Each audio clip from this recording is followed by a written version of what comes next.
On peut voir une comète voyager dans le ciel étoilé nocturne et en dessous se trouve la scène d'une autoroute encombrée. On peut voir une moto rouge rouler à très grande vitesse. Un jeune homme conduit une moto. Ses cheveux noirs sont agressivement jetés au vent car il ne porte ni casque ni équipement de protection pour les motocyclistes. Il a allumé tous les feux verts alors qu'il circulait sur une autoroute encombrée. Il semble extrêmement chanceux, mais il est bouleversé. Il est contrarié de ne pas pouvoir se battre avec le super pouvoir dont il dispose, c'est-à-dire la chance. Alors qu'il roulait à toute vitesse sur l'autoroute, il a fermé les yeux en se remémorant les événements de ce matin. Un public nombreux est rassemblé sur le terrain de l'école surhumaine. Ils sont réunis là-bas pour assister à l'examen d'entrée à l'école. Sur scène se trouvent les étudiants exceptionnels qui ont réussi le test d'écriture. Les super pouvoirs de ces étudiants vont être testés aujourd'hui. Chaque élève sur scène a une boule magique placée devant lui.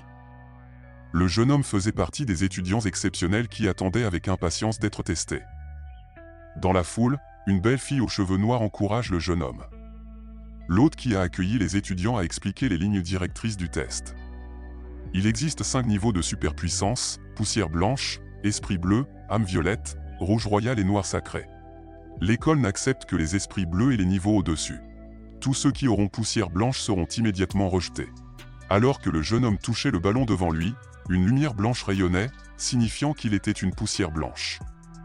Ses yeux s'écarquillèrent d'incrédulité et tandis qu'il regardait l'autre étudiant, l'un d'eux avait âme violette et les autres avaient esprit bleu. On peut voir un jeune homme aux cheveux blonds debout derrière la beauté aux cheveux noirs. Il rit dans la foule et se moque du jeune homme, Ming-Ge, disant qu'il est l'une des rares personnes à avoir le talent de poussière blanche et à quel point son super pouvoir serait discret. Ming-Ge était pétrifié à cause du choc et de l'humiliation tandis que la foule se joignait à lui pour rire et se moquer de lui.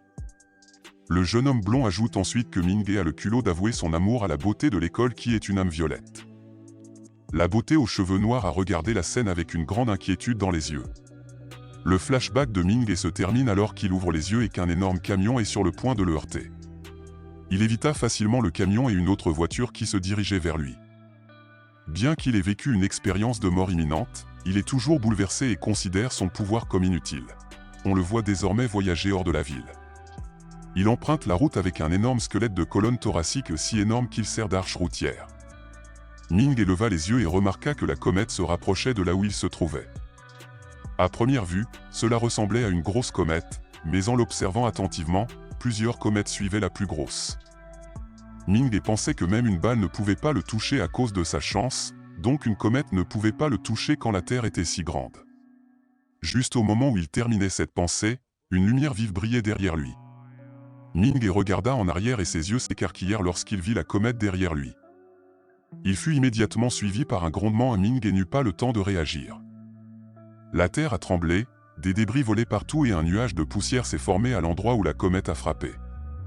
Alors que la poussière et les débris se dispersaient, on peut voir Ming-Ge allongé sur le sol. Mais son corps était étonnamment intact. Soudain, une matière semblable à une bulle flottait et entra dans la poitrine de Ming-Ge. Un système semblable à un jeu est soudainement apparu et les statistiques de Ming-Ge ont pu être vues. Ces statistiques de chance sont incroyablement élevées et un message système montre que cela empêche le système de le dévorer comme un parasite. Une silhouette d'une femme gigantesque qui semble ne faire qu'un avec le système est apparue devant Ming-Ge. Un autre message système indiquait qu'un ennemi approchait et que la meilleure option était de coexister avec l'hôte. Le système est entré dans l'hippocampe de Ming-Ge pour accéder à ses souvenirs et l'identifier. Une fois que la silhouette gigantesque a appris que l'hôte, Ming-Ge, ne possède aucune capacité de combat, elle lui a conféré des pouvoirs. La cote de talent de Ming-Ge est désormais élevée à rouge royal. La silhouette avait l'air satisfaite et pensait que Ming-Ge pouvait probablement se battre maintenant avec son niveau actuel. Plus tard, à l'hôpital, Ming-Ge est allongé sur un lit avec des moniteurs et un ventilateur attaché à lui. Le médecin parlait à une infirmière blonde de l'état de Ming-Ge. Il a dit que le corps de Ming-Ge est en bon état, mais il a dû se cogner la tête, ce qui l'a fait entrer dans le coma qui a duré un certain temps. Alors que l'infirmière blonde répondait qu'elle s'occuperait de Ming-Ge, une autre infirmière entra dans la pièce et appela le médecin, le docteur Zhao. Elle a dit que le groupe de Tianwen avait envoyé une bouteille de sang de monstre et qu'il devait venir l'examiner. Le docteur Zhao et les infirmières ont quitté la pièce, laissant Ming-Ge seul à l'intérieur. Quelques jours plus tard, la belle aux cheveux noirs a rendu visite à Ming-Ge et elle a apporté un bouquet de fleurs avec elle. Elle regarda Ming inconscient avec un air inquiet sur le visage. Un mois plus tard, le jeune homme aux cheveux blonds et ses amis ont également rendu visite à Ming, mais ils l'ont regardé avec moquerie dans les yeux. Ils parlaient de la façon dont Ming était bouleversé parce qu'il voulait être surhumain et du fait qu'il aurait dû faire attention à sa sécurité même s'il était de mauvaise humeur. Alors qu'il continuait à parler, le blond remarqua une enveloppe rose dans le bouquet de fleurs déposé sur la table de chevet de Ming. Ses amis parlaient du prix élevé des frais médicaux de Ming, du fait que sa grande sœur avait accepté quelques emplois supplémentaires. Il attrapa l'enveloppe rose et l'ouvrit pour lire son contenu. Son visage était rempli de rage lorsqu'il lisait le message. C'était la beauté aux cheveux noirs, la lettre de Luqian et elle répondait aux aveux de Ming. La jalousie lui remplit les yeux. En connaissant que Ming est un surhumain handicapé, et qu'ils ne savent même pas s'il se réveillera un jour, il a immédiatement déchiré la lettre en lambeaux. Une année s'est écoulée et un monstre ressemblant à un cafard est sorti d'une bouche d'égout. Le monstre était vraiment énorme et répugnant. Le système de sonorisation de l'hôpital a sonné, suivi de l'annonce qu'un grand nombre de monstres mutants sont apparus à Nancheng et que tout le personnel est prié de partir immédiatement. Le docteur Zhao, ainsi que quelques membres du personnel de l'hôpital, ont été surpris. Les infirmières et les patients ont commencé à se diriger vers la sortie mais l'infirmière blonde qui s'occupait de Ming a couru dans la direction opposée. Le docteur Zhao a vu l'infirmière et était inquiet. Il était sur le point de suivre l'infirmière lorsque le bâtiment a tremblé et le personnel autour de lui l'a convaincu de quitter le bâtiment. L'infirmière aux cheveux blonds s'inquiétait pour l'étudiant inconscient. Alors qu'elle courait dans les couloirs, elle pensa que même s'il ne se réveillait pas, elle ne pouvait pas le laisser là. Alors qu'elle se dirige vers la chambre de Ming, une silhouette d'un monstre avec des griffes et une langue pleine de salive suspendue au plafond peut être vue derrière elle. Elle ouvrit précipitamment la porte de la chambre de Ming et elle vit son visage renfrogné comme s'il souffrait. Elle s'est précipitée vers lui a immédiatement attrapé la main et a essayé de le faire sortir du lit lorsque quelque chose a attiré son attention. Elle a vu son reflet depuis la fenêtre, avec un énorme cafard debout derrière elle. Elle se figea sur place alors que le monstre la tenait, commença à lui lécher le visage et commença à admirer à quel point elle était délicieuse. La main qu'elle tenait bougea de manière inattendue et frappa le monstre derrière elle. Ses yeux s'écarquillèrent de surprise. Le coup de poing était si puissant qu'il ressemblait à une onde de choc. Ming est maintenant assis dans son lit, lance un regard mortel tout en ayant une brume semblable à une aura entourant ses poings. Sous le ciel nocturne scintillant, à l'extérieur du bâtiment de l'hôpital, une nuée de monstres cafards rampe sur ses murs. Soudain, une partie d'un mur de l'étage supérieur a explosé et c'était comme si quelque chose en sortait. À l'intérieur, vous pouvez voir un trou percé à travers les 3 couches de mur et le ciel nocturne est désormais visible de l'intérieur. Ming est peut-être vu face à la direction du mur, dans une position avec le poing fermé. Devant lui se trouve l'infirmière blonde agenouillée qui se couvre la tête avec ses mains comme si sa vie en dépendait. Derrière elle se trouvait le monstre cafard dont la moitié supérieure du corps avait disparu. La partie restante du monstre s'est effondrée sur le sol avec un bruit sourd. Ming a parlé à l'infirmière blonde et l'a rassurée sur le fait que le monstre était déjà mort. Il tendit la main à l'infirmière blonde et lui demanda si elle pouvait se tenir debout. Ming a remercié l'infirmière blonde, Miss Song, d'avoir pris soin de lui pendant si longtemps. En retour, Miss Song a également remercié Ming de lui avoir sauvé la vie et lui a demandé quand s'était-il réveillé. Ming n'a pas répondu et a changé de sujet en demandant s'il était à l'hôpital de Nancheng et pourquoi y a-t-il tant de monstres là-bas. L'infirmière Song a répondu qu'ils avaient été informés par les supérieurs qu'un liquide pollué s'était déversé dans les égouts de la ville, mais Ming était inconscient et elle avait peur. Elle ne pouvait pas finir sa phrase alors que la pensée de Ming mangée par un monstre lui traversait vivement l'esprit.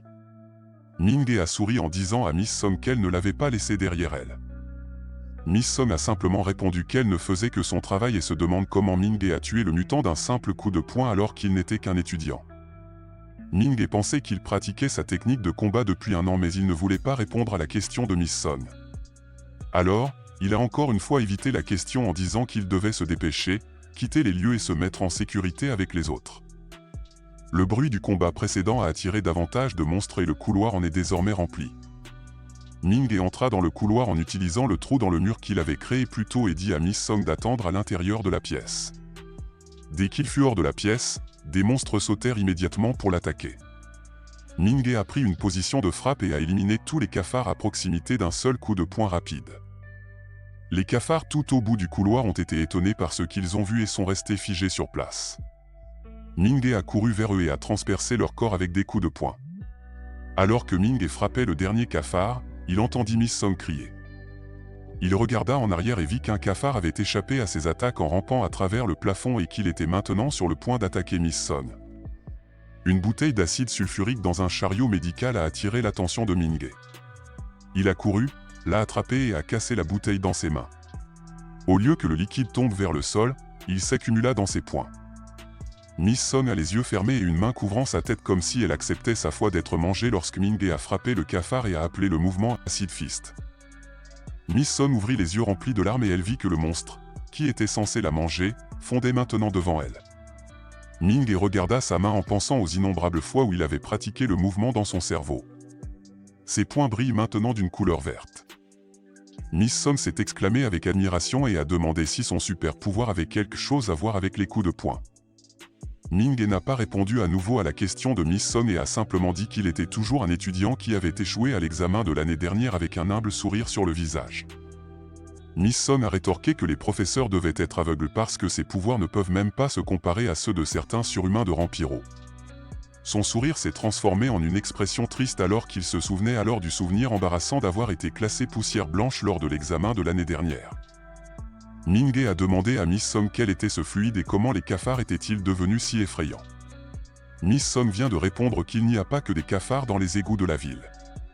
Minghe a accepté et a demandé à Miss Song s'il y avait plus d'acide sulfurique car c'était très utile. Sur la route à flanc de montagne où les égouts se terminent dans une rivière, on peut voir un bus traverser un pont sous lequel se déplaçait une ombre gigantesque avec d'immenses yeux brillants. Alors que le bus traversait le pont, le béton devant eux a été projeté vers le haut et des décombres ont volé partout. Les passagers à l'intérieur du bus, y compris le chauffeur, ont crié et paniqué en voyant la horde de monstres cafards ramper vers eux sur le pont. Le docteur Zhao, qui se trouvait à l'intérieur du bus, criait à l'aide sur son téléphone. Il a déclaré que de nombreux organismes mutants sont apparus sur le pont de Nansheng et qu'ils ont besoin de l'aide de surhumains. Un cafard a traversé une fenêtre et était sur le point d'attaquer une dame assise à côté d'elle lorsqu'une forte détonation s'est fait entendre. Un homme vêtu d'une tenue de cow-boy est apparu et il se tenait debout sur le toit du bus. Il porte un badge qui semble destiné aux surhumains et tenait un fusil dans chaque main. De la fumée s'échappe de chaque fusil, indiquant qu'il a été tiré et qu'il a tué le cafard qui est maintenant affalé à la fenêtre du bus. Il s'est présenté comme un surhumain de rang pyro alors qu'il rassurait les passagers à l'intérieur du bus. Il tirait continuellement avec ses fusils tout en criant aux monstres en leur disant de mourir. Il a crié que le nombre de monstres n'avait pas d'importance, car son super pouvoir était constitué de balles infinies. Un cafard a réussi à échapper à l'assaut des balles et était sur le point de lui mordre le pied, mais il a sauté et a tournoyé dans les airs tout en continuant à tirer avec ses fusils. Il a atterri dans le bus dans une position calme, avec un genou plié. Il fut surpris, son expression changea et ses yeux s'écarquillèrent lorsqu'il sentit une immense ombre se profiler au-dessus de lui. Lorsqu'il leva les yeux, il fut accueilli par un monstre rat géant. Ses yeux étaient immenses et brillants et ses griffes levées et prêtes à attaquer. Il montra les dents et cria, provoquant l'expulsion de sa salive dans l'air. Un énorme coup a frappé le bus, créant un énorme trou dans son toit. Les visages des passagers étaient déformés par la terreur lorsqu'ils virent à travers le trou que le rat monstre grignotait le corps du surhumain tandis que son insigne tombait dans le bus. Ils ont appelé à l'aide à l'unisson. Dans une forêt près du bâtiment de l'hôpital, on peut voir Miss Song et Minghe accroupis derrière un arbre. Miss Song a demandé à Minghe si l'un de ces monstres les suivait et il lui a dit que pour l'instant, rien ne les suivait. Alors qu'ils étaient sur le point de partir, quelque chose attira l'attention de Miss Song. Il s'agissait d'un bus en feu, situé au bord du pont brisé. Elle disait à Minghe que c'était probablement le dernier bus qui avait quitté l'hôpital et que tout le monde devait être en danger lorsqu'une radio portative a fait un bourdonnement à proximité et a attiré l'attention de Minghe. La voix sur l'autre ligne a annoncé qu'un gros rat mutant était apparu sur le pont de Nansheng. Twingen, le rang pyro, avait perdu tous ses signes vitaux et qu'aucun surhumain enregistré n'était à proximité. Minghe a décroché la radio et a demandé à la personne à l'autre bout du fil toutes les informations sur le rat géant. La personne a répondu qu'elle était faible face au feu et a demandé à Minghe s'il était un surhumain. Minghe a répondu qu'il était un lycéen qui avait échoué à l'examen d'entrée à l'école surhumaine. La voix sur l'autre ligne a paniqué et a averti sévèrement Minghe qu'il ne devrait pas être stupide parce que le rat géant était un monstre de rang général et que toutes les théories qu'il avait apprises sur les rats étaient inutiles. La voix essayait de convaincre Ming-Ge de se dépêcher de chercher refuge et de ne pas gâcher sa vie. Ming-Ge n'a pas tenu compte des avertissements de la voix et se dirigeait déjà vers le pont, laissant derrière lui la radio portative. Avec un visage déterminé, Ming-Ge a déclaré que le personnel avait pris soin de lui pendant une année entière alors qu'il était inconscient et qu'il ne pouvait donc rien faire. Le monstre rat géant incline maintenant le bus vers le bord du pont. Les passagers à l'intérieur crient alors que les yeux immenses du rat regardent par la fenêtre à l'arrière du bus. Ming-Ge et Miss Song se cachaient dans les buissons à proximité alors qu'ils observaient le rat jouer avec sa nourriture. Alors que Ming-Ge essayait de sortir de sa cachette et disait à Miss Song de rester cachée, elle a essayé de l'arrêter et lui a dit qu'il pourrait être tué. Ming-Ge a souri et lui a expliqué que lorsqu'un patient est en danger, eux, le personnel, ne resteront pas là sans rien faire. Il a ensuite sauté hors des buissons et s'est précipité vers le rat géant en pensant qu'il ne saura pas s'il ne peut pas vaincre le monstre s'il n'essaie pas. Le rat géant qui mordait l'arrière du bus a été renversé et a lâché le bus alors que Ming-Ge balançait son poing vers son visage. Pendant qu'il combat le rat géant, il réfléchit à la façon dont ces animaux sont devenus si gros et s'ils devaient être touchés, ses os seraient brisés et il perdrait la capacité de se battre. Le rat géant a lancé un bombardement d'attaques, les routes, les voitures ont été détruites et les débris volaient partout. Ming-Ge a continué à les esquiver tout en pensant que les rats sont très agiles et qu'il ne peut pas les laisser le toucher, pas même une seule fois. Ming-Ge a couru vers le groupe de voitures abandonnées sur la route pour éloigner le rat géant du bus. Le rat géant a essayé de mordre Ming-Ge mais a plutôt rongé une voiture. Ming-Ge a vu cela comme une chance et a donné un puissant coup de poing au rat. L'impact a été si fort qu'il a créé une rafale qui ressemblait à une onde de choc. Une fois la poussière et les décombres retombés, le rat géant a été révélé allongé sur la route en béton détruite. Alors que Ming-Ge voyait le rat géant s'évanouir, il se dirigea vers lui avec imprudence, balançant ses bras en l'air pour se préparer au coup final, mais il s'arrêta net lorsqu'il réalisa quelque chose. Les animaux rusés comme les rats ont tendance à agir comme morts. Le rat géant a ouvert les yeux en un instant et a attaqué Ming-Ge, mais il a réussi à esquiver et à la place, il a mordu une voiture en deux. Ming-Ge a couru à travers les voitures tandis que le rat géant le poursuivait, traversant les obstacles sur son passage, faisant s'envoler les voitures autour d'eux. Il est maintenant dans une situation difficile, la force de ses coups n'est pas suffisante pour tuer le monstre rat. Une voiture renversée laissait échapper de l'essence et elle a attiré l'attention de Ming-Ge. Il a ensuite commencé à courir vers les voitures et à ouvrir leur réservoir d'essence tout en attirant l'attaque du rat géant pour frapper les voitures. Cela a duré longtemps et le rat géant est désormais fatigué. Il bavait et haletait en regardant Ming-Ge qui tenait maintenant un briquet à distance et était sur le point de lâcher le briquet. Miss Song est maintenant sortie de sa cachette dans les buissons et s'est précipitée vers le bus pour voir le docteur Lin Zhao et les autres. Le docteur Zhao a été surpris et soulagé que Miss Song ait pu s'échapper de l'hôpital. Alors qu'il demandait à Miss Song si ce qu'il avait vu était vrai, à savoir que le surhumain qui les avait sauvés portait l'uniforme de l'hôpital, ils entendirent un grand boom. Les voitures autour de la zone où Ming-Ge et le rat géant se battaient ont explosé. La zone était en feu et la terreur se lit désormais sur le visage du rat géant. Le poing de Ming-Ge se tenait au milieu du feu et son poing l'absorbait. Il balança de toutes ses forces et frappa le rat géant avec son poing brûlant et appela ce mouvement « Blazing Fist ». Son coup de poing a dégagé un chemin devant lui mais le chemin était brûlant. Le personnel s'est exclamé de joie en voyant le rat géant tué. Bientôt, ils se rendirent compte que la personne qui les avait sauvés portait leur uniforme d'hôpital. L'un d'eux l'a même reconnu comme un étudiant plongé dans le coma depuis un an. Miss Song a alors dit au personnel qu'il s'appelait Ming-Ge, l'élève qui n'avait pas été recruté par l'école surhumaine. Au poste de commandement surhumain, un surhumain aux cheveux blonds parle à Luqian via un appareil de communication autour de son cou. Elle a informé Luqian que le monstre mutant de rang général avait été tué. Luqian, qui a arrêté de courir et s'est tenu près d'une branche d'arbre, était heureux que les gens aient été sauvés. Elle voulait savoir qui avait tué le mutant de rang général parce qu'elle voulait les remercier en personne. La surhumaine blonde ne savait pas qui était le surhumain fort qui s'était précipité là-bas mais elle ne pense pas que ce soit cet élève impoli qu'elle connaisse. Elle a alors demandé à Luqian si elle avait trouvé la source de la pollution.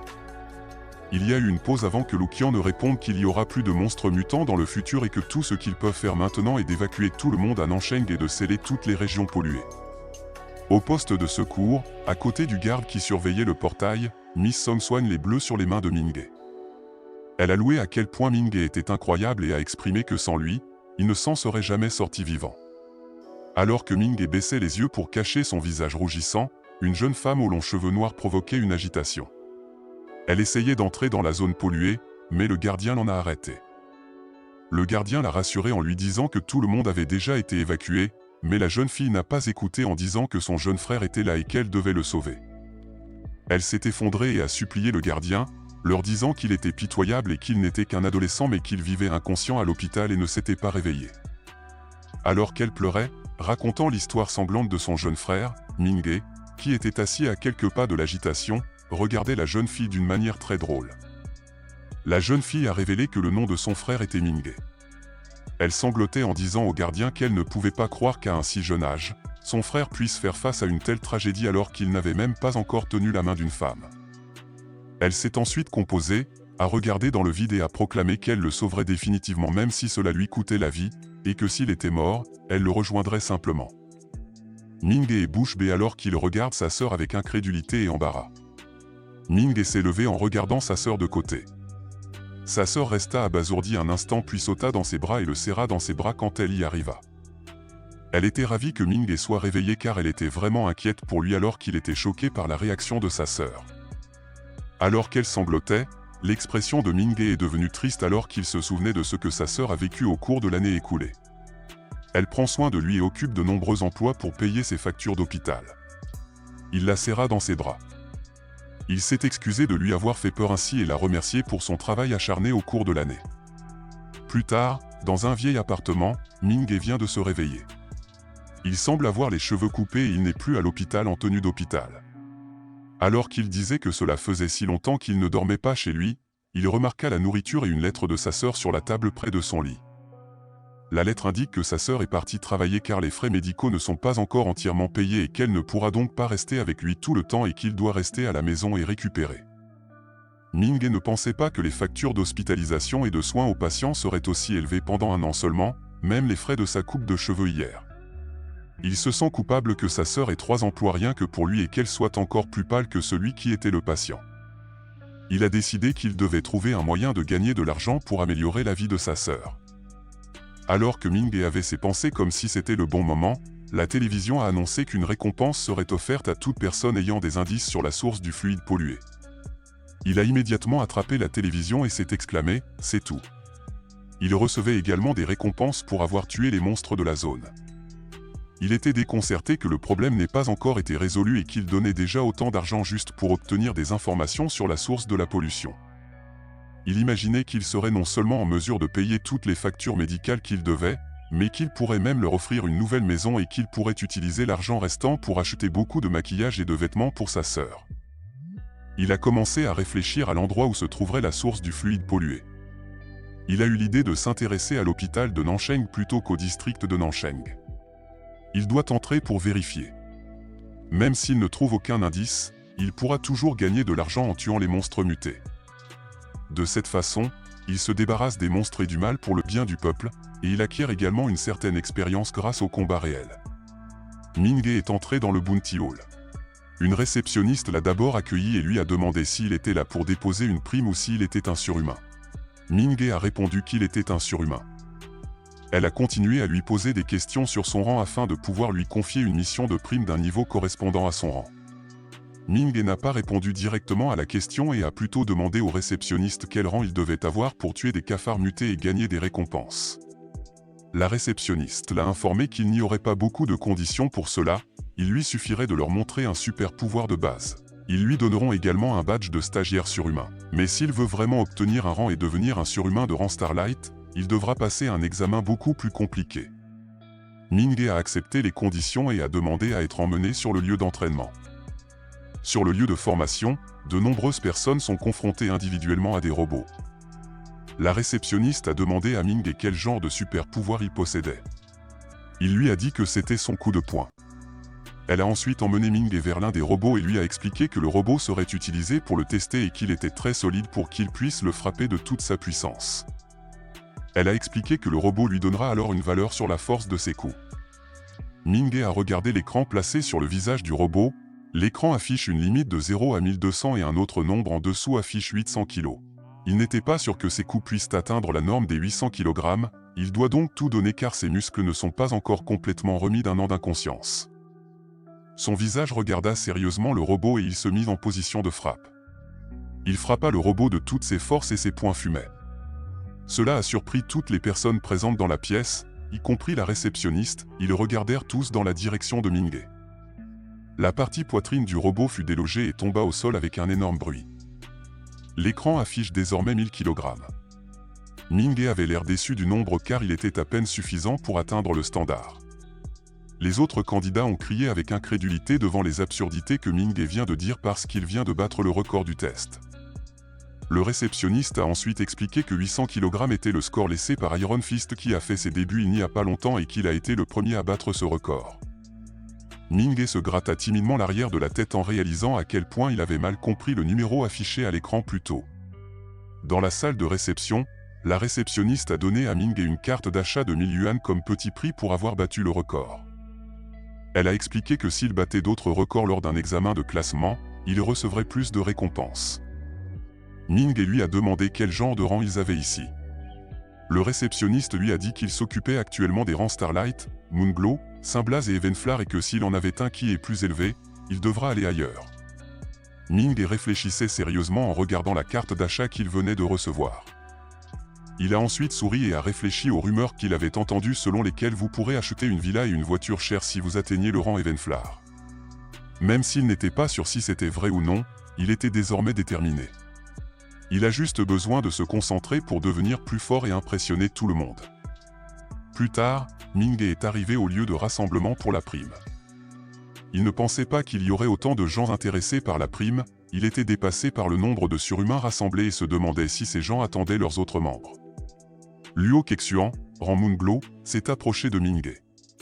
Il lui demanda s'il était seul et s'il souhaitait rejoindre les aigles pourpres.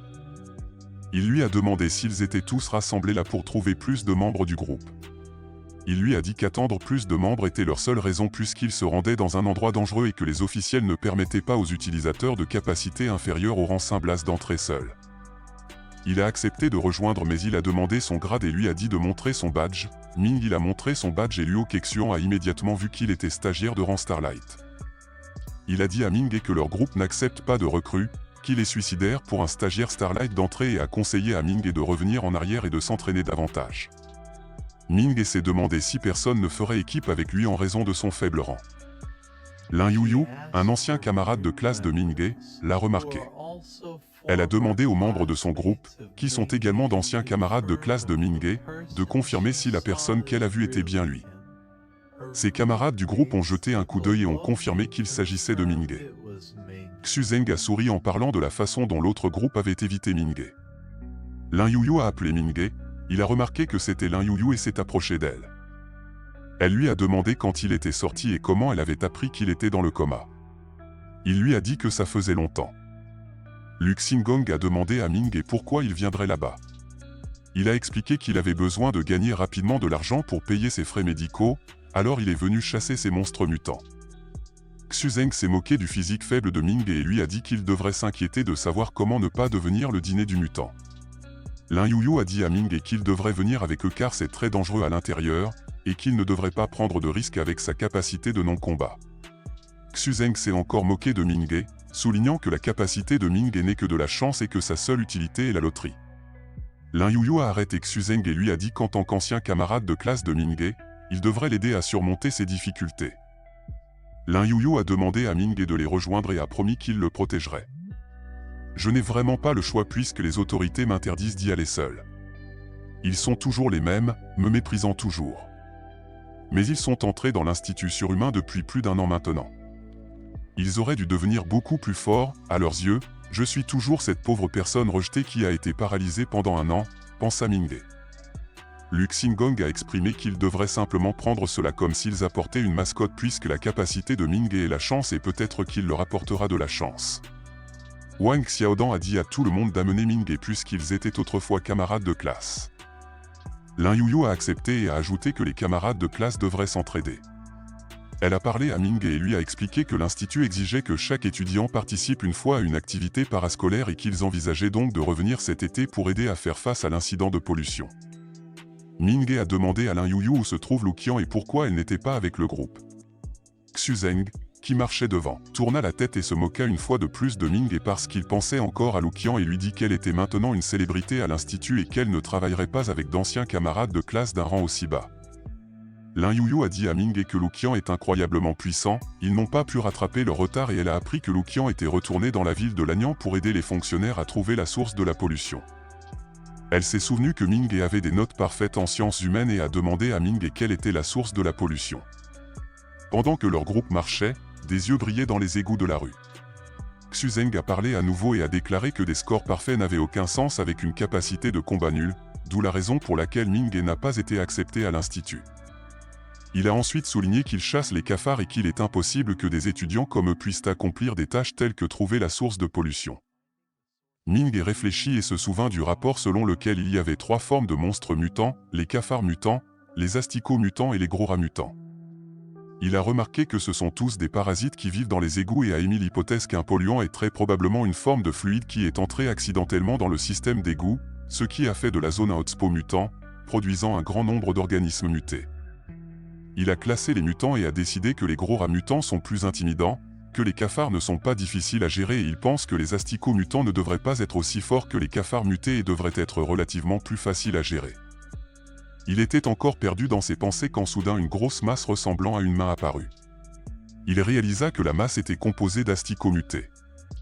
Une vague d'asticots est apparue, accompagnée de voitures et d'autres objets sur lesquels elle est passée. Lin Youyu a crié qu'il devrait s'enfuir. Ming s'est rendu compte qu'il avait négligé le fait que les asticots sont des parasites souterrains qui vivent en groupe et se nourrissent en groupe collectif. Il a crié à chaque personne qu'il rencontrait, leur disant de courir, qu'il y avait des vers mutants derrière eux. Xu Zeng a ridiculisé Ming pour avoir couru et dit qu'il n'y avait rien à craindre et que la raison exacte pour laquelle ils sont venus là-bas était de vaincre les mutants, mais quand il a vu l'énorme vague d'asticots mutants, il a été choqué et a commencé à courir vite. Ils se mirent tous à courir en direction du bâtiment aux portes vitrées renforcées. Ming a demandé à Wang Xiaodan où se trouvait Lin Youyu. Wang Xiaodan avait l'air coupable avant de dire à Ming que Lin Youyu avait trébuché. Ming s'est immédiatement retourné et a demandé à Wang Xiaodan pourquoi elle ne l'avait pas aidé et a demandé au groupe d'aider Lin Youyu. Tout le groupe était à la fois confus et effrayé. Ming a couru vers Lin Youyu, criait-elle, lui disant de ne pas venir sinon il mourrait. Il lui a dit que c'était elle qui avait dit que les camarades de classe devaient s'entraider. Il a alors remarqué une bouche d'incendie près d'elle et l'a immédiatement attrapée. De l'eau sortait de la bouche d'incendie, les asticots étaient sur le point de le recouvrir quand ses poings se fermèrent, et l'eau tourbillonna, chassant les asticots. Ming a utilisé un coup de poing explosif. Il ne pouvait pas tuer les asticots, mais il les empêchait de faire ce qu'ils voulaient. Il a demandé à Lin Youyu si elle allait bien tout en lui donnant un coup de main.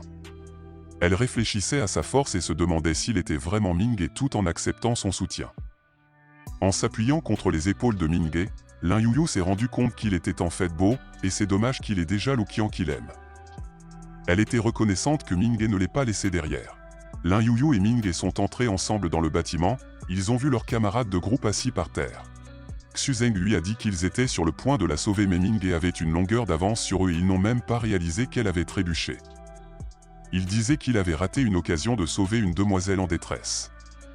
Wang Xiaodan a demandé à Ming si les asticots mutants étaient retournés à l'égout. Il lui a dit de soigner d'abord les blessures de Lin Youyu, car la sécrétion de la mouche mutante peut être corrosive et elle aura donc besoin d'une pommade médicamenteuse. Lin Youyu leur a dit qu'elle n'avait qu'un petit bleu et qu'elle ne pensait pas que cela affecterait ses mouvements. Ming était heureux d'entendre ces paroles. Il dit alors au reste du groupe de prendre soin d'elle car il allait inspecter le bâtiment et empêcher les asticots mutants d'entrer. Wang Xiaodan a réprimandé Xu Zeng et Lu Xingong pour ne pas avoir inspecté le bâtiment et leur a dit qu'ils n'étaient pas aussi prudents que Ming et qui avait été rejeté de l'institut surhumain. Les deux hommes ne pouvaient que rire maladroitement. Ming a regardé le plan du bâtiment. Il entra ensuite dans la salle du laboratoire et la première chose qu'il vit fut un vivarium numéro 1, contenant des papillons jaunes. Il a continué à traverser différents vivariums jusqu'à ce qu'il atteigne le vivarium numéro 9, dont le verre était brisé et quelque chose s'en échappait. Il a lu un texte indiquant que les insectes du 9e vivarium ont été signalés comme perdus au 30 décembre 2030. Les lieux ont été protégés et l'affaire est en attente d'enquête. Il était soulagé que le contenu du vivarium ait disparu depuis 6 mois déjà. Il se demande si la source de pollution pourrait également provoquer la mutation des insectes domestiques, mais il écarte cette idée puisque les organismes mutants proviennent principalement des égouts. Il s'avança, mais il ne remarqua pas qu'il marchait sur un morceau de papier qui semblait présenter l'espèce qui était censée se trouver à l'intérieur du vivarium numéro 9. Dans le papier, il y a une image d'un mille-pattes et un texte disant « Les mille-pattes à motif liant pu sont des mille-pattes massifs originaires du sud du Pérou. Il s'agit de la plus grande espèce prédatrice de mille-pattes au monde et possède d'énormes mâchoires et des antennes extrêmement longues. » Mingue a confirmé que la porte arrière est verrouillée. Il pense que les asticots mutants ne devraient pas pouvoir entrer car il n'y a pas d'autre sortie et le système d'égout est également fermé. Il a été choqué de voir le docteur Zhao à l'extérieur du bâtiment. Il se demandait pourquoi le docteur Zhao se promenait seul dans cette zone isolée.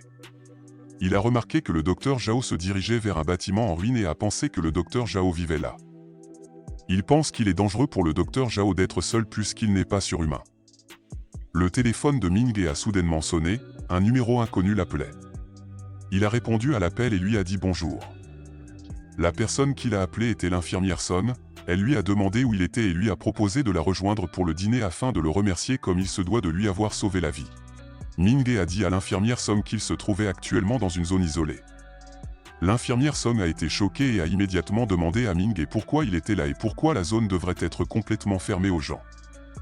Elle a dit à Mingue qu'il y avait beaucoup de mutants dans cette zone, pas seulement ceux qu'ils avaient rencontrés jusqu'à présent. Mingue a expliqué qu'il voulait gagner de l'argent et alléger le fardeau de sa sœur. L'infirmière Son a demandé s'ils étaient liés au sang. Il lui a dit qu'ils n'étaient pas liés par le sang mais qu'ils avaient grandi ensemble à l'orphelinat. L'infirmière Son s'est rendu compte que le lien qui unissait Mingue et sa sœur était plus fort que les liens familiaux. Tout en communiquant avec Mingue, l'infirmière Son a commencé à se déshabiller et a pris une douche. Elle a dit à Mingue que puisqu'ils travaillent en ce moment, ils devraient simplement se rencontrer la prochaine fois. Elle s'est sentie déçue, elle s'est même habillée spécialement. Mingue a dit à l'ensemble qu'il avait vu le docteur Zhao se promener seul dans la zone isolée, ce qui est extrêmement dangereux. Demandant à Mingue s'il était sûr que c'était le docteur Zhao et pourquoi le docteur Zhao serait là. Il a expliqué que le docteur Zhao ne l'avait pas vu et que peut-être la fenêtre était opaque de l'extérieur. Elle, qui a maintenant fini de prendre une douche et de s'habiller, a partagé avec Mingue que le docteur Zhao se comportait assez bizarrement au cours de l'année écoulée. Il était un travailleur assidu mais part maintenant tôt et fait parfois des erreurs pendant les opérations. Elle a en outre expliqué que le docteur Zhao semble léthargique, comme s'il n'avait pas dormi du tout et qu'un jour, le quartier général a envoyé un échantillon du sang d'une bête calamité. Il voulait que le docteur Zhao le purifie, mais il a accidentellement perdu le sang. Mingue a été choqué d'entendre parler du sang de la bête de calamité et s'est souvenu de ses leçons précédentes. Son professeur leur disait qu'après que le sang des bêtes de calamité spéciale ait quitté le corps et soit entré en contact avec l'oxygène, il provoque une mutation de l'air. Le sang de certaines bêtes calamiques a une période d'incubation pouvant aller jusqu'à 1 an. Il se demandait si cela pouvait être la cause de la mutation. Il lui a demandé quand le docteur Zhao avait perdu le sang de la bête calamité. Elle lui a dit que le sang avait été perdu il y a environ 1 an et s'est soudainement souvenu que c'était le jour où Mingue était arrivé à l'hôpital. Il lui a dit que le sang de la bête calamité était très probablement à l'origine de la pollution et que le temps correspondait parfaitement à la période d'incubation de la mutation. Le docteur Zhao a probablement menti et Mingue avait confiance dans ses théories, il pense qu'il doit avoir raison. Le fait que le docteur Zhao s'aventure lui-même dans la zone isolée avait du sens pour Lanson maintenant. Elle pense que le docteur Zhao a réalisé ses erreurs et qu'il retourne chercher le sang. Il a probablement peur d'être tenu pour responsable. Mingue a dit à Lanson que c'était dangereux puisque le docteur Zhao n'est pas un surhumain et il spécule qu'il doit y avoir des organismes hautement mutés à proximité de la source de pollution.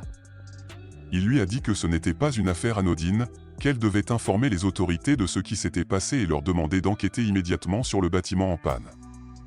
Il pense que le docteur Zhao n'a pas réalisé le danger et il veut l'arrêter. Elle a accepté son plan. Il lui a ensuite assuré qu'il arrêterait seulement le docteur Zhao et qu'il n'irait pas au centre de la source de pollution. Mingue est retourné voir ses camarades de groupe et les a informés que le bâtiment est sûr, que toutes les portes ont été scellées afin que les asticots ne puissent pas entrer. Il leur a dit qu'ils pouvaient se reposer là-bas mais qu'ils devaient s'occuper de quelque chose, il reviendrait bientôt et est immédiatement sorti. Elle a demandé à Mingue où il allait et lui a dit qu'il était dangereux de sortir seul, mais que la porte était déjà fermée. Mingue a vu des asticots immobiles partout dans la rue et a émis l'hypothèse que les asticots mutés ne pourraient rien faire pendant un certain temps. Il a pris un raccourci pour arrêter immédiatement le docteur Zhao mais 3 cafards lui ont tendu une embuscade dans la ruelle. Il a battu les cafards et a immédiatement avancé. Il trouva alors le docteur Zhao sur le point d'entrer dans le bâtiment. Il a décidé de se cacher et a observé le docteur Zhao. Et quand le docteur Zhao est entré dans le bâtiment, Ming Ge l'a suivi. À l'intérieur du bâtiment, il a été choqué de voir un énorme trou dans le sol et le docteur Zhao était introuvable. Il a vu une échelle qui mène à la profondeur du trou. Il pense que le docteur Zhao est descendu. Il a sauté directement dans le trou et s'est demandé ce que le docteur Zhao était venu faire. Il pense que ce n'était pas aussi simple qu'il y paraît. Il a atterri dans une zone avec des canalisations autour des murs. Il a vu le docteur Zhao entrer dans l'espace où se trouve le réservoir d'approvisionnement en eau de l'Anyang. Une échelle est attachée au réservoir et le docteur Zhao a commencé à grimper. Il s'est montré et a demandé au docteur Zhao ce qu'il faisait. Le docteur Zhao a été choqué de voir Ming Ge. Ming Ge a demandé au docteur Zhao s'il avait vraiment purifié le sang de la bête calamité d'il y a un an. Le docteur Zhao a été choqué que Ming Ge soit au courant de cet incident. Ming Ge a demandé une réponse au docteur Zhao. Le docteur Zhao a commencé à trembler et a admis qu'il avait commis une grave erreur.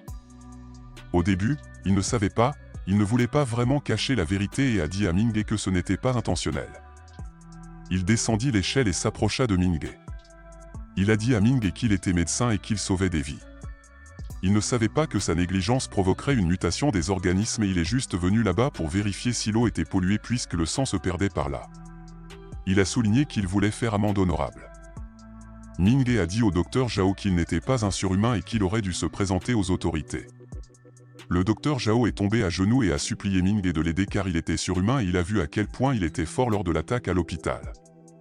Il a expliqué qu'il pourrait aller en prison si les autorités le découvraient et que personne ne prendrait soin de sa famille si cela se produisait. Ming Ge a demandé au docteur Zhao de se calmer et lui a dit qu'il y avait une limite à ses capacités et que le faire ne serait pas différent de chercher la mort, permettant ainsi à la mutation de continuer à se propager. Le docteur Zhao était d'accord. Ming Ge leur a offert un coup de main et leur a suggéré de partir, de se présenter aux fonctionnaires et de leur laisser tout gérer. Le docteur Zhao s'est senti heureux en entendant les paroles de Ming Ge. Il a demandé à Ming Ge s'il ne l'avait encore dit à personne. Ming Ge a confirmé que non et a dit au docteur Zhao qu'il valait mieux qu'il explique tout lui-même aux fonctionnaires. Il a demandé au docteur Zhao s'il avait réellement perdu du sang dans cette zone et si c'était la source de la pollution. Le docteur Zhao a confirmé mais a admis qu'il ne l'avait pas perdu et a dit à Ming Ge qu'il n'était qu'un étudiant et qu'il y avait beaucoup de choses qu'il ne pouvait pas comprendre. Ming Ge s'est dit que quelque chose de louche chez le docteur Zhao, mais il ne peut pas partir car il ne sait pas quelles choses étranges le docteur Zhao va faire là-bas. Il a dit au docteur Zhao qu'il ne comprenait pas ce qu'il disait. Le docteur Zhao a commencé à expliquer. Les cafards, les asticots et les rats vivent dans l'ombre de la ville, produisent des germes et transmettent des maladies, ils donnent envie aux gens de les conduire à l'extinction. Ming Ge accepta tout en se demandant ce que le docteur Zhao essayait de dire. Le docteur Zhao lui a demandé s'il avait déjà pensé aux humains se reproduisant de manière imprudente, pillant de manière imprudente, tout en créant sans cesse une pollution industrielle et chimique. Il a en outre expliqué que les humains détruisaient continuellement l'environnement terrestre, au point que les déchets sont désormais envoyés dans l'espace, et que ce que les humains ont fait n'est pas différent des cafards, des asticots et des rats. Ming Ge a convenu que l'environnement devait être protégé. Le docteur Zhao a prêché que pour l'univers, la création de la vie est en soi une erreur, qu'il ne devrait pas y avoir de vie, qu'un univers sans vie est merveilleux et serein, mais qu'une fois la vie apparue, elle est devenue l'équivalent d'une intrusion de bactéries dans un corps sain. Les humains sont le roi des germes, une existence comparable aux cellules cancéreuses. La caractéristique la plus remarquable des cellules cancéreuses est leur capacité à se diviser de manière infinie et incontrôlable, détruisant ainsi toutes les cellules saines. Les humains se reproduisent à chaque génération et ne cessent de dévaster le monde. Les humains veulent même quitter la Terre pour conquérir le système solaire, ils convoitent la Voie lactée. Partout où les humains existent, il n'y aura jamais de beauté et de paix. Après avoir prêché, le docteur Zhao a demandé à Ming Ge s'il y avait une différence entre les cellules cancéreuses et les humains. Ming Ge a répondu à la question du docteur Zhao en disant qu'il ne pouvait pas comprendre le sens de ses paroles puisqu'il n'était qu'un étudiant et que les paroles du docteur Zhao étaient anti-humaines. Le docteur Zhao a expliqué à Ming Ge que si un humain est malade, le système immunitaire éliminera les germes. Il pense que l'univers est malade et s'attend à ce que l'univers crée quelque chose qui tuera les humains. Il spécule que les calamités, les bêtes, les désastres et les catastrophes sont des œuvres du système immunitaire de l'univers visant à exterminer complètement la race humaine. Ming pense que le docteur Zhao agit très bizarrement et est devenu fou. Il a dit au docteur Zhao que ce dont il parlait dépassait la portée du sujet. Il a souligné qu'il discutait de la manière dont la source de pollution qui a provoqué la mutation des organismes était causée par son erreur, et comment cela a tué de nombreuses personnes. Le docteur Zhao a enlevé ses lunettes, il a prétendu qu'il était médecin.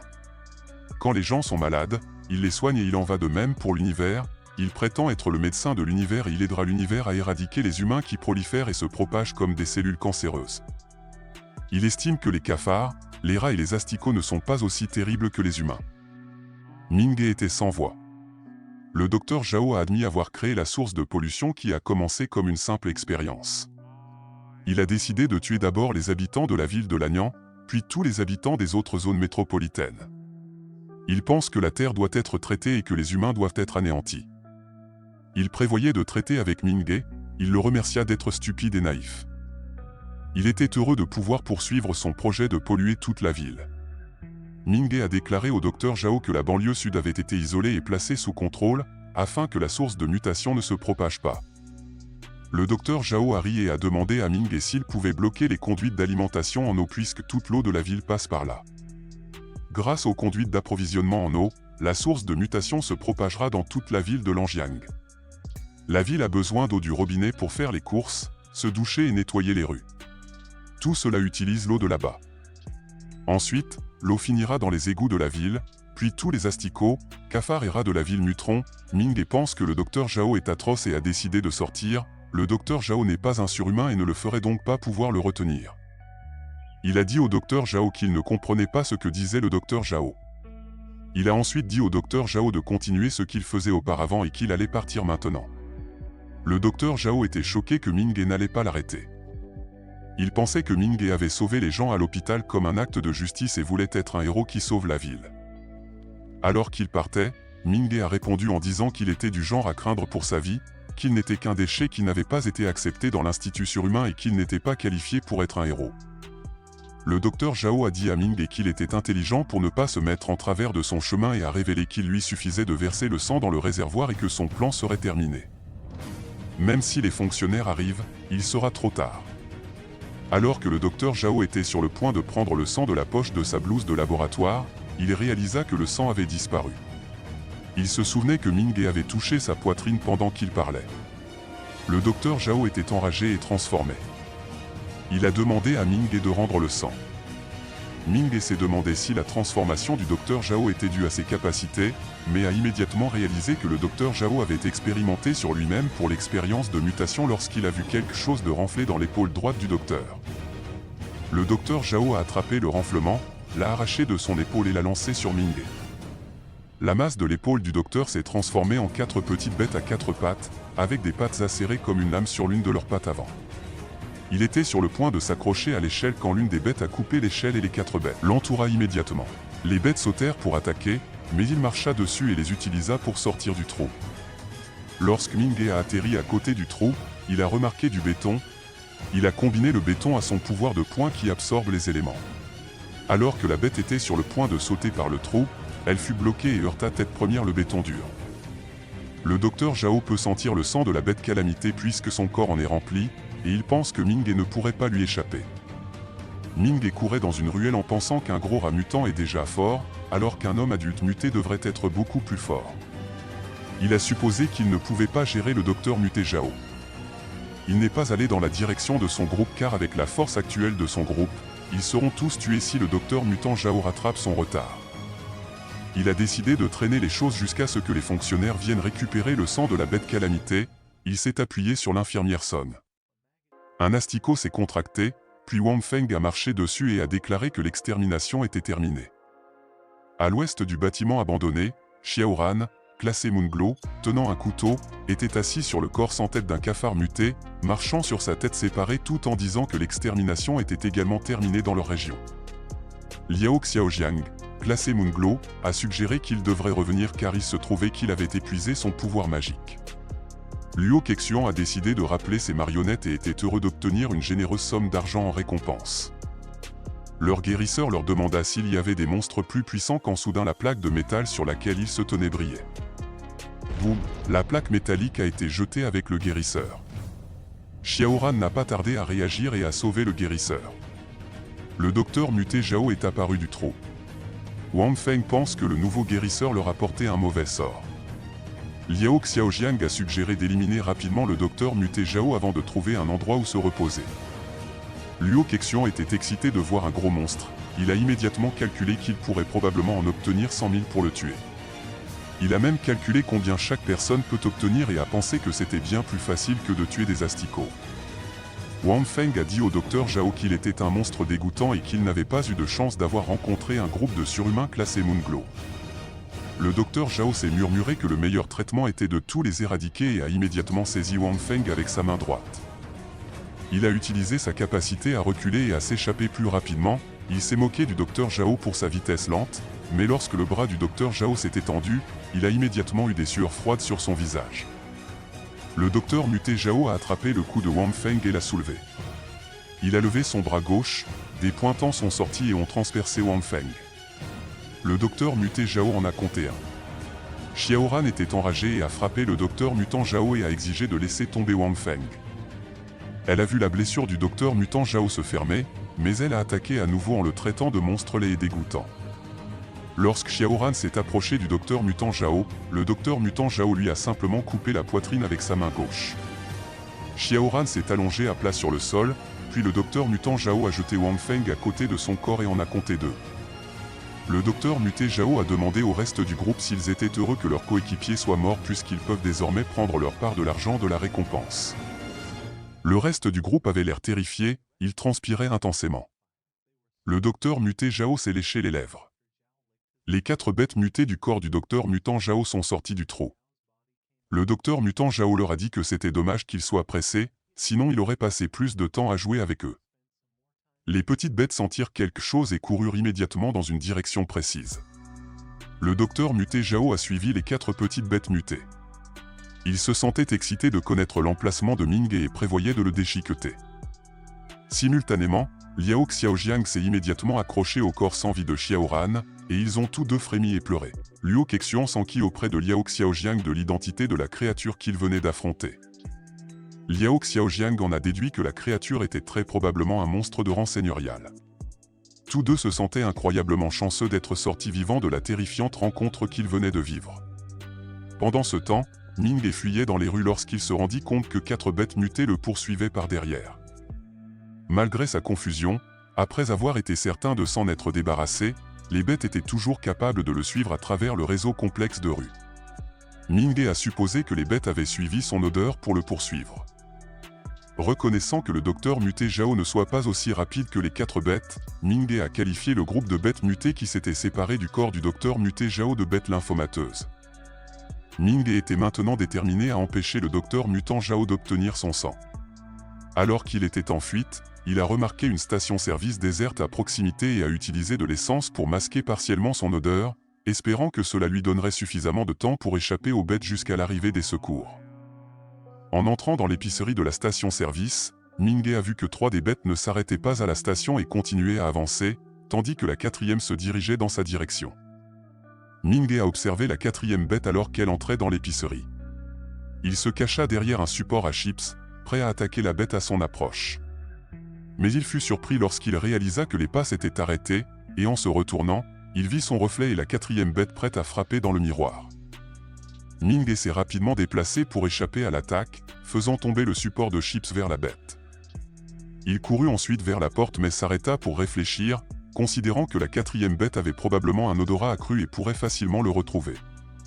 Reconnaissant que la 4e bête était séparée des 3 autres, Ming décida de tenter sa chance et de la tuer, plutôt que de s'enfuir continuellement. La 4e bête a réussi à s'échapper du piège du support à chips. Afin d'activer sa compétence spirituelle spéciale de coup de poing, le poing de Ming doit entrer en contact avec un médium correspondant du même attribut. Il remarqua qu'il n'y avait pas de médiums efficaces sur le marché et que sortir dehors était risqué, car il pouvait être découvert par les autres bêtes. La 4e bête bondit vers Ming, utilisant ses griffes acérées pour attaquer. Incapable de trouver un médium efficace, Ming décida de combattre la 4e bête en utilisant son propre corps.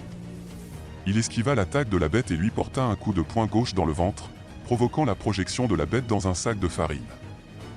Le sac de farine a éclaté, remplissant la zone de farine et gênant la visibilité de Minghe. La quatrième bête saisit l'opportunité d'attaquer, se jetant sur Minghe.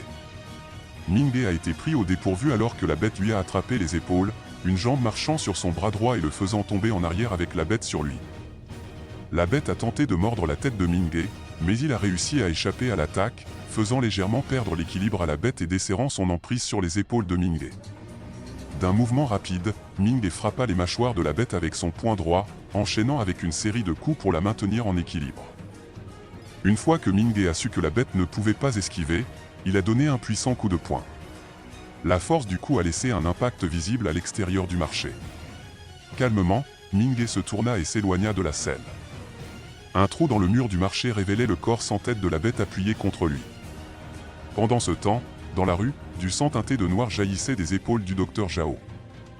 Furieux de colère, le docteur Zhao a maudit Minghe avant de se diriger vers la station-service, où il est entré dans le supermarché et a trouvé la bête morte. Pour faire face à Minghe, le docteur Zhao a conclu que les 3 bêtes restantes devaient évoluer. Il ordonna aux bêtes de se nourrir de la créature morte, les faisant grossir et développer des aiguilles osseuses pointues sur leur colonne vertébrale. Désormais dotées de sens olfactifs améliorés, les bêtes étaient plus dangereuses que jamais. Le docteur Zhao leur a ordonné de capturer Minghe vivant et sans hésitation, les bêtes sont parties dans une direction particulière. Minghe a sprinté dans la rue jusqu'à ce qu'il aperçoive les 3 bêtes chargeant vers lui. Intrigué, il se demanda comment les bêtes restantes pouvaient le localiser malgré le fait d'avoir tué celui qui avait un odorat accru. Les bêtes aboyaient férocement et sautaient par-dessus les voitures garées. Minghe a détecté un changement dans les aboiements des bêtes, qui semblaient maintenant plus intimidants. Leurs aboiements devenaient de plus en plus menaçants. Devant, Minghe a aperçu un parc d'attractions. Il pensait que le site était idéal, rempli de machines complexes qu'il pourrait utiliser lorsque les bêtes le rattraperaient. Minghe était convaincu qu'il deviendrait plus fort tant qu'il aurait un médium unique. Pour éviter de prendre feu en utilisant le coup de poing flamboyant, il a décidé de rincer l'essence. Malgré la capacité des bêtes à le suivre, Minghe pensait qu'il valait mieux continuer à avancer que de se cacher. Minghe a formulé un plan pour créer un fossé entre lui et les bêtes, en tuant autant que possible, sachant qu'il était impuissant contre le docteur Zhao. Alors que le soleil commençait à se coucher, Minghe traversa le parc d'attractions. Des pas sur le toit attirèrent son attention et il pivota pour voir la bête évoluer. Il fut étonné par la croissance significative de la créature. La bête sauta du bâtiment avec une hache dans la main gauche, frappant le sol avec la lame. Minghe a évité l'attaque à temps, mais il a remarqué la puissance accrue de la bête. La bête attaqua à nouveau, sautant vers lui avec une hache dans la main droite. Malgré ses attaques incessantes, Minghe réussit à esquiver chaque coup. Minghe se retira et observa que la vitesse de la bête avait ralenti. Il décide d'affronter la bête et de riposter. Soudain, les 2 autres bêtes sont apparues, chacune flanquant Minghe. Afin de battre en retraite, Minghe a couru vers les traces des montagnes russes. Il prévoyait de combattre les bêtes une par une en utilisant les pistes étroites à son avantage. En remontant la piste, il a utilisé une extraction mystique d'éléments de poing sur ses poings dès qu'il a atteint le sommet. Lorsqu'une bête sautait pour l'attaquer, il frappait immédiatement avec ses poings recouverts de métal pour annuler l'attaque et déclencher une onde de choc. Minghe a perturbé l'équilibre de la bête avec sa main gauche et lui a frappé la poitrine avec sa droite, la faisant tomber de la piste. Le coup de poing mystique, après avoir absorbé le métal, peut percer des monstres au niveau des bêtes évoluées qui sont au moins de rang de seigneurs de guerre. Se sentant en confiance face aux bêtes évoluées une par une, Minghe continua. La bête de devant continuait d'avancer tandis que l'autre essayait de ramper vers le bas de la piste pour se placer derrière lui. La bête de devant a attaqué avec des mains de hache acérées, mais Minghe a bloqué et paré avec son bras droit, laissant sa poitrine sans défense. Minghe a profité de l'occasion pour balancer sa main gauche et frapper la poitrine de la bête, mais une armure osseuse en forme de cage thoracique s'est développée sur sa poitrine avant l'impact. La bête a été jetée, mais le coup de poing de Minghe n'a pas pu percer sa poitrine à cause de l'armure osseuse. Minghe a été choqué par la rapidité avec laquelle les bêtes ont pu évoluer. La bête en dessous de lui a essayé de le mordre mais il s'est levé rapidement et a échappé à l'attaque. Minghe a contre-attaqué et a donné un coup de pied au cou de la bête. La bête sourit et des aiguilles en os se formèrent sur son cou. Il trouve que la composition des bêtes est ridicule. La bête commença à ramper jusqu'au bord supérieur de la piste et la bête qui avait été jetée était déjà remontée et se trouvait maintenant derrière lui. Ming était entouré des deux bêtes. Les deux bêtes attaquèrent simultanément Ming. Ils bloquaient, frappaient et évitaient de très peu. La bête devant lui s'est approchée trop près et Ming a profité de cette opportunité pour lui frapper la mâchoire avec son poing droit tout en donnant simultanément un coup de coude à la bête derrière lui avec son coude gauche. La bête derrière Ming a été assommée. Alors que la bête devant lui était toujours consciente et recommençait à attaquer, Ming riposta et frappa la bête sans arrêt. La bataille entre Ming et la bête s'est poursuivie. Finalement, la bête a perdu son avantage après que l'autre ait été éliminé. Ming a lancé un puissant coup de poing gauche. La bête croisa les bras et bloqua son coup de poing. La bête a souri à Ming, comme pour se moquer de Ming et pour son manque de puissance de feu. Cependant, Ming était indifférent aux railleries de la bête. La bête se dirigeait vers lui lorsque le véhicule de montagne russe s'est soudainement déplacé. Par conséquent, la bête n'a pas remarqué le mouvement et a été écrasée par le véhicule des montagnes russes. Ming était accroché à une barre entre les rails alors que le véhicule de montagne russe passait devant lui. Avant sa rencontre avec les bêtes évoluées, il se rendit à la salle de contrôle. Il avait confirmé que l'électricité était toujours connectée et avait décidé d'utiliser les montagnes russes pour éliminer le reste des bêtes. Ming, toujours accroché à la barre, baissa les yeux et calcula que s'il tombait de là, soit il se casserait les jambes, soit il mourrait immédiatement. La bête assommée a repris conscience et est désormais suspendue à une barre entre les rails près de Ming. La bête a utilisé sa queue pour s'accrocher aux barres et a attaqué Ming avec ses deux mains de hache. Il fut obligé de lâcher la barre à laquelle il s'accrochait et de bloquer l'attaque de la bête. La bête lâche prise sur la barre, Ming prévoit d'utiliser la bête comme coussin en cas d'impact. La bête gémissait et pleurait alors qu'elle était sur le point de faire face à sa perte. Il a ensuite été écrasé au sol, la poussière a tourbillonné et Ming est apparu de la fumée, époussetant sa chemise. Il pense que la bête a juste eu ce qu'elle méritait pour son arrogance. Le ciel était déjà sombre et la nuit arriva. Ming s'est rendu au robinet le plus proche et il était au téléphone avec l'infirmière Song. Elle a demandé à Ming pourquoi il n'avait répondu à aucun de ses appels et s'il allait bien. Il a dit à l'infirmière Song que son téléphone était mis en sourdine. L'infirmière Song l'a informé que les fonctionnaires sont arrivés au bâtiment qu'il a mentionné et que la zone est désormais sous leur contrôle. Elle l'a également informé que les fonctionnaires étaient en train d'éradiquer les monstres qu'ils avaient découverts à l'intérieur, mais qu'ils ne l'avaient pas vu ni le docteur Zhao. Ming lui a tout expliqué. Le fait que le docteur Zhao ait planifié tout l'incident de pollution et qu'il se trouve dans un parc d'attractions. Il a également parlé à l'infirmière Song du projet du docteur Zhao de verser du sérum sanguin pollué dans l'approvisionnement en eau de la ville afin de contaminer complètement le système d'égout de la ville de Lanyang. L'infirmière Song a été choquée de savoir que le docteur Zhao pouvait faire une chose aussi atroce. Ming a informé l'infirmière Song qu'il avait pu voler le sérum sanguin du docteur Zhao et il pense que le sérum est à l'origine de la mutation. L'infirmière Song a expliqué à Ming que les anticorps et la source de mutation devraient être présents dans le sérum sanguin des organismes. Une fois que les experts auront extrait les anticorps du sérum sanguin, la banlieue sud polluée pourra revenir à la normale. Elle a dit à Ming que le sérum sanguin dont il dispose est extrêmement important. Elle a demandé à Ming de rester là où il est car elle dira aux fonctionnaires d'envoyer des gens au parc d'attractions pour venir le chercher.